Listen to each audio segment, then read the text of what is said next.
उनकी अस्थियों को भी जल में ही प्रवाहित करते हैं। क्या आचार्य श्री कृपया शंका का समाधान करें। पिछी और पिछी के लिए तो आगम में है, जहाँ पर उनको संस्कार किया जाता है वहीं पर किसी वृक्ष आदि पर टांग देते हैं। कमंडल का उसको पुनः वापस ला करके कोई भी उपयोग कर लेता है, संघ में उपयोग आ जाते। पूज्य ज्ञान सागर महाराज का पिछी तो वहीं टांग दी गई थी, कमंडल के लिए उपयोग किया जा सकता है, ऐसा होता है। अस्थि आदि को अपने यहाँ विसर्जन करने की कोई परंपरा नहीं है, कहीं भी विसर्जन करने का कोई स्थान नहीं, उसी स्थान पर ही पड़ी रहती हैं, रखी रहती हैं, और कुछ नहीं ऐसा विशेष। जीव निकल जाने के बाद अपने यहाँ कोई उसके लिए कोई ऐसा भाव नहीं किया गया, कोई भी प्रक्रिया का वहाँ ऐसा उपयोग नहीं किया गया, क्योंकि पहले तो साधु जंगलों में रहते थे। साधु की समाधि के बाद उसको जंगल में, घनघोर जंगल में शिला पर लिटा देते थे।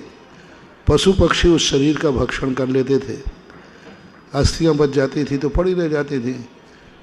संस्कारित करने का तो आज के युग में बना, क्योंकि आज इस प्रकार के आपके गृहस्थों में, आपके बीच में हम लोग रहते हैं और उतने घनघोर जंगल भी नहीं हैं, इसलिए आज आप लोग जो प्रक्रिया करते हैं यही संस्कार की प्रक्रिया उचित है।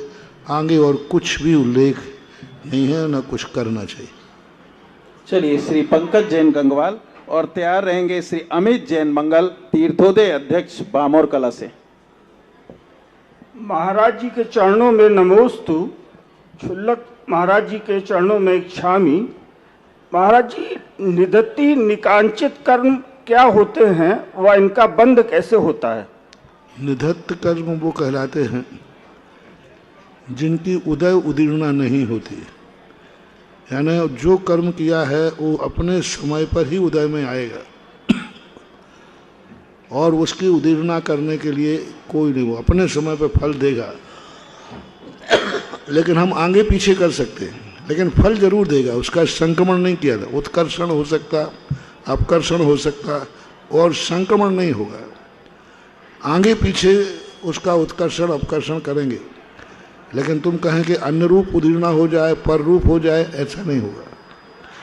और निकाचित कर्म वो कहलाता है जो कुछ भी नहीं, जिस समय जैसा बंधा है वैसा ही फल देता है, इसको निधत्त निकाचित कर्म बोलते हैं।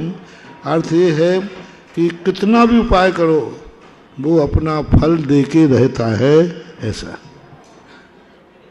चलिए, श्री अमित जैन मंगल।